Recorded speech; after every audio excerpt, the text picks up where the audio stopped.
Hi, I'm Bibby Janilette, and I gave myself the name Bibby at age 3 when I couldn't say my real name, which was Elizabeth. So I called myself Bez, Betsy, and Bibby, but Bibby stuck, luckily. I chose the recipe Ahi Tuna Tartare in a sesame wonton cups because it's my clients' favorite recipes. They request it over and over again at our hands-on cooking parties and corporate team building events. So let's get started.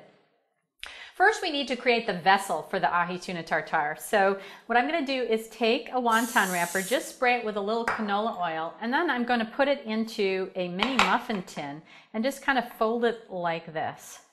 Tuck it in there nicely. Then I'm going to bake it in the oven at 350 degrees for 10 minutes, and it just looks like this. So I went to my favorite local fish market and I got sushi grade ahi tuna, and I cut it into a nice 1/4-inch dice. And you want to always smell it to make sure it smells like the fresh ocean breeze versus the low tide. If it smells like the low tide, get rid of it. I'm going to show you a couple of quick tips and tricks that are going to help you make this recipe so much faster. First off, I'm going to take a box grater and I'm just going to grate a hand of ginger. And if you notice, I didn't even peel it. I just washed it and made sure that it was nice and fresh. So once you have about 2 tablespoons of ginger pulp, what you want to do then is just squeeze it, and all the juice comes out and the hairy pulp remains in your hand. So no flossing is necessary. The next trick is a really fun one. It's zesting.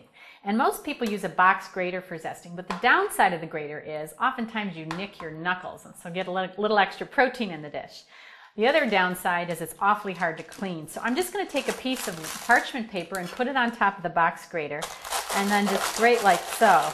And then when you pick it up, all this nice zest you can just scrape into your dish. Even easier is to take a microplane zester. I don't know if you remember this from wood shop, but I sure do. And you just zest it like so. This tool is a really great tool that can be used on chocolate, cheese, ginger, nutmeg, garlic. The next fun trick I want to show you is garlic. What part of garlic is this? It's a head or a bulb, not to be confused with a clove or you'll be sleeping on the couch. Now what you want to do is take this, you want to turn it upside down and put all your body weight on it. And I'm on a diet today, so there we go. And then what you're going to do is to peel these individual cloves, you can just take what I call a garlic gripper. Pop it in here and then roll this like so. Comes out, the clove is completely peeled. So that's kind of fun to use to make your work a little easier. But even easier than that is taking something like this, which is called a bench scraper, and you can just lightly tap it and then it just comes right out.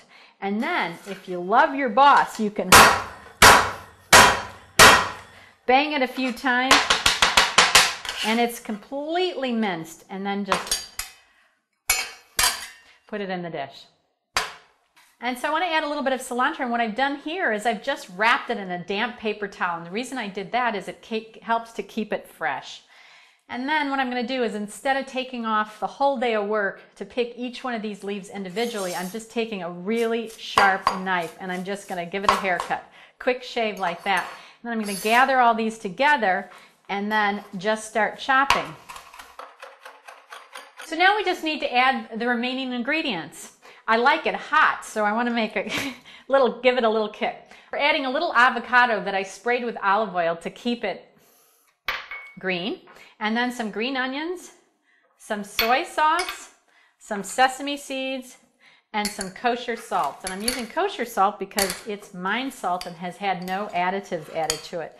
So now I'm just going to mix it up, and we are ready to start assembling. And then I take one of my vessels and I can just load some in here like this and garnish with something in the dish. You always want to garnish with something in the dish. Now the best part is I get to taste it. It's delicious. I can see why this is the most popular recipe at my events.